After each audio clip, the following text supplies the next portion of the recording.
Hai, kali ini kita akan belajar mengenai struktur switch. Lebih tepatnya, kita akan mempelajari tentang konsep dan penggunaan struktur switch, manfaat instruksi break, dan hubungan struktur switch dan if-else. Struktur switch digunakan untuk membandingkan kesamaan datum terhadap beberapa kemungkinan nilai. Struktur switch serupa dengan struktur if yang menggunakan operasi sama dengan atau string.equals. Ini adalah contoh dari struktur switch. Struktur ini hanya memiliki satu scope. Nilai yang diberikan dalam ekspresi switch nanti akan dibandingkan oleh nilai yang diberikan dalam value untuk setiap case dalam switch. Artinya, expression dengan value harus bisa dibandingkan. Tipe data yang dapat dibandingkan oleh switch itu terbatas, yaitu hanya byte, sort, int, char, atau string. Karena struktur ini hanya memiliki satu buah scope, berarti seluruh cases harus diperiksa, baru struktur switch ini selesai. Namun, penggunaan switch ini biasanya ketika ekspresi yang diberikan sudah sesuai dengan salah satu case, maka dia akan berhenti. Untuk melakukan ini, kita memanfaatkan instruksi yang namanya break. Dengan menggunakan break, ketika program menemukan instruksi break, maka dia akan keluar dari scope. Nah, di sini karena ada satu scope saja, maka program akan keluar dari struktur switch. Break tidak wajib ada dalam sebuah struktur switch, jadi ini bisa kita hilangkan. Switch juga memiliki satu label yang akan menerima ekspresi apapun yang diberikan. Label ini diberi nama default. Default bisa dianalogikan seperti statement else. Default juga bersifat opsional. Kita lihat demonya yuk!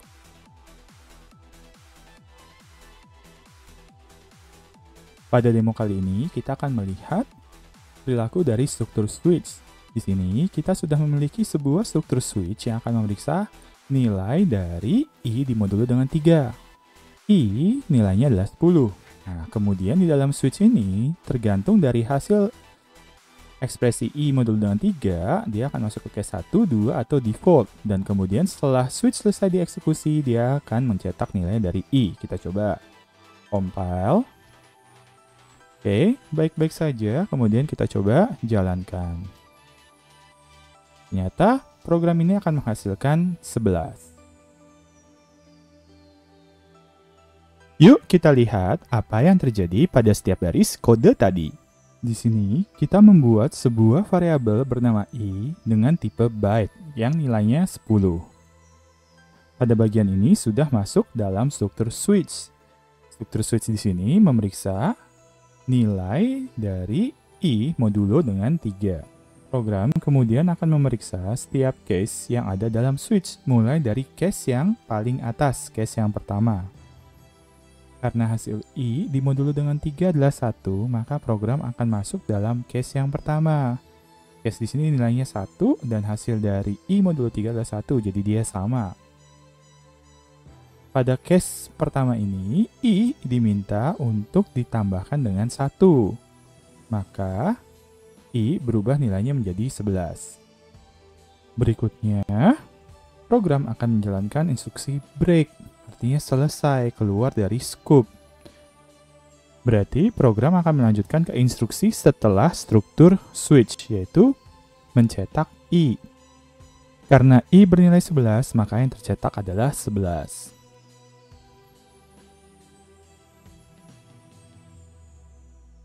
Pada demo kali ini, kita masih akan melihat perilaku dari struktur switch. Kita akan menggunakan kode yang sama dengan kode yang digunakan pada demo pertama, pada demo sebelumnya. Namun, kali ini kita tidak menggunakan perintah break di dalam switch. Nah, kita lihat yuk. Kita compile. Ya, ternyata baik-baik saja. Kemudian kita akan coba jalankan. Nah, kali ini program tidak menghasilkan 11, tapi dia menghasilkan nilai 16. Yuk kita lihat apa yang terjadi pada setiap baris kode tadi. Di sini, kita membuat sebuah variabel bernama i dengan tipe byte yang nilainya 10. Di sini, kita akan menggunakan hasil i dimoduli dengan 3 untuk dibandingkan dengan berbagai case yang ada dalam struktur switch. Karena hasil i dimoduli dengan 3 adalah 1, maka program akan masuk dalam case yang pertama. Case di sini nilainya 1 dan hasil dari i modulo 3 adalah 1, jadi dia sama. Pada case pertama ini, i diminta untuk ditambahkan dengan 1. Maka, i berubah nilainya menjadi 11. Program kemudian melanjutkan ke instruksi berikutnya, yaitu i ditambahkan dengan 2, maka i berubah menjadi 13. Loh, kok dia lanjut? Berbeda dengan kode program sebelumnya, di sini kita tidak menggunakan instruksi break. Artinya, seluruh instruksi yang ada dalam struktur switch akan kita eksekusi, sampai instruksi terakhir atau sampai kita menemukan break. Case 2 tidak diperiksa karena sifatnya adalah label. Bayangkan label sebagai bookmark, jadi dia bukan sebuah kode yang akan dijalankan oleh program. Kemudian program akan menambahkan i dengan 3. Sekarang nilai i berubah menjadi 16. Sampai di sini scope dari struktur switch selesai dan program melanjutkan ke instruksi berikutnya setelah struktur ini. Program kemudian mencetak nilai dari i, yaitu 16. Di sini kita bisa melihat bagaimana struktur switch yang menggunakan tipe data numerik untuk dibandingkan bisa direpresentasikan dalam struktur if-else.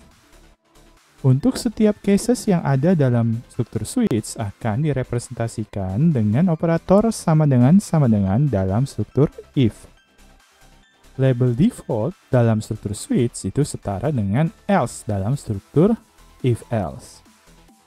Untuk kasus selain kasus yang pertama dan default akan direpresentasikan dengan else if.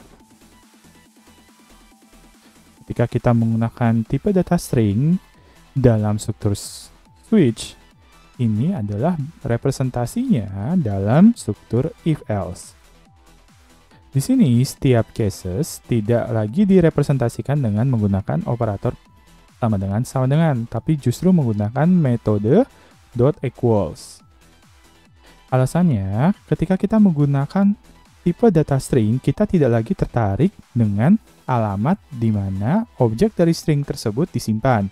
Tapi kita justru tertarik apa sebenarnya, apakah isi dari string yang mau kita bandingkan itu sama atau tidak. Dan kebutuhan semacam itu tentu lebih cocok untuk menggunakan metode .equals alih-alih menggunakan operator sama dengan. Dengan menggunakan struktur switch, kita bisa meningkatkan keterbacaan program.